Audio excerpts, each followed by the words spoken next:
Hello everyone, मैं हूं भागीरथ गिरी और इस वीडियो में हम लोग समझने वाले हैं ट्रांसफॉर्म सीएसएस प्रॉपर्टी का स्क्यू फंक्शन। पिछले वीडियो में ट्रांसफॉर्म क्या प्रॉपर्टी है, कैसे काम करती है और उसका एक ट्रांसलेट फंक्शन मैंने एक्सप्लेन किया था। अगर आपने पिछला वीडियो नहीं देखा है तो आप पिछला वीडियो देख सकते हैं, ताकि आपको ट्रांसफॉर्म के बारे में भी क्लियर हो जाए और उसका एक और फंक्शन ट्रांसलेट भी क्लियर हो जाए। इस वीडियो में हम लोग स्क्यू डिस्कस करने वाले हैं और स्क्यू क्या करता है, आपके जो एलिमेंट है उस एलिमेंट को किसी एक तरह से स्ट्रेच करना है, कहीं पर आपको किसी तरफ स्ट्रेच करवाना है, तो आप इस फंक्शन का यूज कर सकते हैं। स्क्यू का मतलब क्या होगा कि एक जैसे स्क्रू होता है उसके ऊपर कुछ हम लोग घुमाना चाहते हैं इसको, सपोज, तो उस तरीके से ये काम करेगा। अभी आपको आउटपुट दिखाऊंगा तो और इजीली समझ में आएगा, क्योंकि सिर्फ थियोरेटिकल आपको कंसेप्ट इजीली समझ में नहीं आएगा। तो एक फाइल बना लेते हैं हम लोग और इस फाइल में ही हम लोग स्क्यू समझेंगे। एक नई फाइल बना देता हूँ, skew.html, और जस्ट समझाने के पर्पज से skew.html रखा है। ऐसा नहीं है कि आप skew.html रखोगे तो ये काम करेगी, ऐसा कोई फंडा नहीं है। आपको जस्ट समझाने के पर्पज से मैंने एक ऐसा नाम रखा हुआ है और यहाँ पर हम लोग एक HTML की फाइल बना देंगे और इसके अंदर हम लोग एक स्टाइल्स मेंशन कर देते हैं यहाँ पर। तो ये क्या हो जाएगी, इंटरनल CSS लग जाएगी यहाँ से। और इधर मैं बना देता हूँ एक div और div को एक दे देता हूँ क्लास, और इस क्लास पे हम लोग स्क्यू को लगाकर प्रैक्टिस करने वाले हैं। तो कुछ स्ट्रक्चर देता हूँ इसको, जैसे कि इसकी विड्थ दे देता हूँ 500 पिक्सल्स की, हाइट दे देता हूँ 500 पिक्सल्स की, और विड्थ और हाइट देने के बाद हम लोग इसको एक बॉर्डर देंगे। बॉर्डर या बैकग्राउंड आप कुछ भी दे सकते हो जिससे आपको इजीली समझ में आ जाए। तो 2 पिक्सल्स की ब्लैक सॉलिड बॉर्डर दे देता हूँ मैं। और अब इसका आउटपुट देखते हैं कि ये कैसा हमको दिख रहा है। तो आपको स्क्रीन पे दिखेगा अभी ये कुछ इस तरीके का आपको विजिबल हो रहा है। इसको एग्जैक्ट मैं बीच में ले आता हूँ। तो बीच में लाने के लिए सिंपली आपको मार्जिन ऑटो करना होगा, तो ये एग्जैक्ट बीच में आ जाएगा। तो आप देख सकते हो एग्जैक्ट बीच में आ गया। थोड़ा इसको मैं ऊपर से भी नीचे लेके आता हूँ, तो मार्जिन टॉप से हम लोग लगाएंगे तो मार्जिन टॉप से ये थोड़ा सा नीचे आ जाएगा। तो आप देख सकते हो इस पोजीशन पे ये है। थोड़ा सा इसको 100 पिक्सल्स कर देता हूँ ताकि मैं आपको स्क्यू जब समझाऊं तभी इजीली पता चले कि क्या डिफरेंस आ रहा है। अब हम लोग बात करते हैं ट्रांसफॉर्म की, और ट्रांसफॉर्म क्या करता है, आपके एलिमेंट को ट्रांसफॉर्म करता है। तो इसके अंदर कुछ फंक्शंस होते हैं, जैसे ट्रांसलेट है, स्क्यू है, रोटेट है। ये कुछ फंक्शंस है जो हम लोग फर्दर वीडियो में भी डिस्कस करेंगे। पिछले वीडियो में भी मैंने एक ट्रांसलेट डिस्कस किया हुआ, इस वीडियो में मैं स्क्यू डिस्कस करने वाला हूँ। इससे पहले इसका सिंटैक्स बता देता हूँ आपको। तो स्क्यू का जो सिंटैक्स है वो कुछ इस तरीके से है।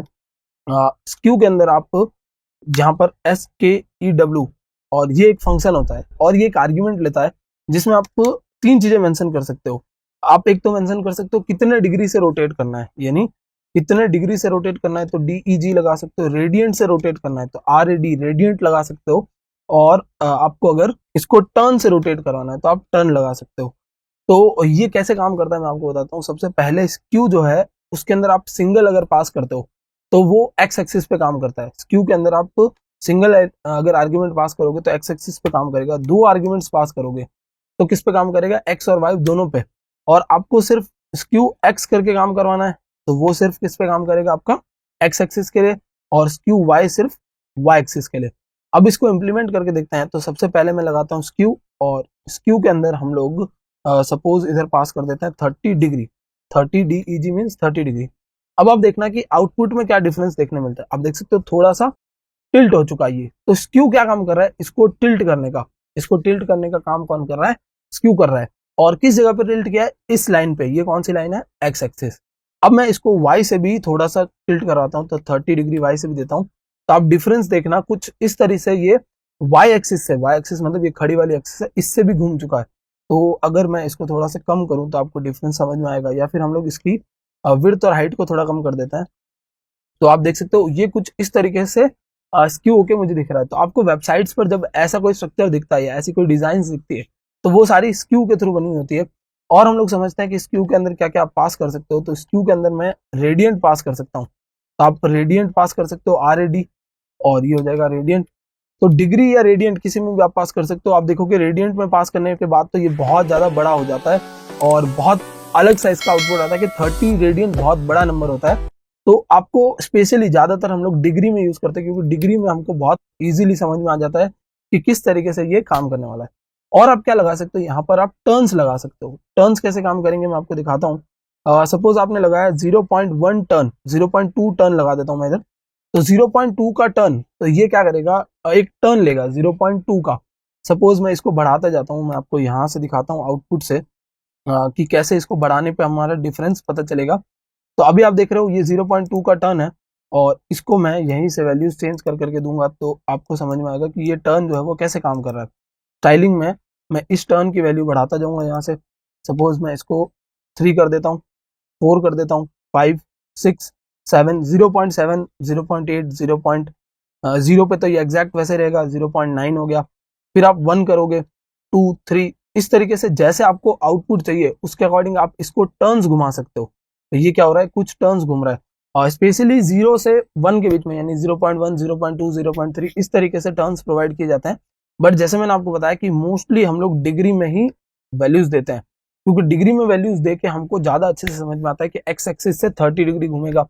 अब जो आप देख रहे हो वो पॉजिटिव घूम रहा है 30 डिग्री में, वापस यहाँ पर लगाऊं तो ये क्या है, पॉजिटिव 30 डिग्री है। अगर आप माइनस में दोगे तो ये नेगेटिव 30 डिग्री भी घूम सकता है, माइनस तो नेगेटिव 30 डिग्री।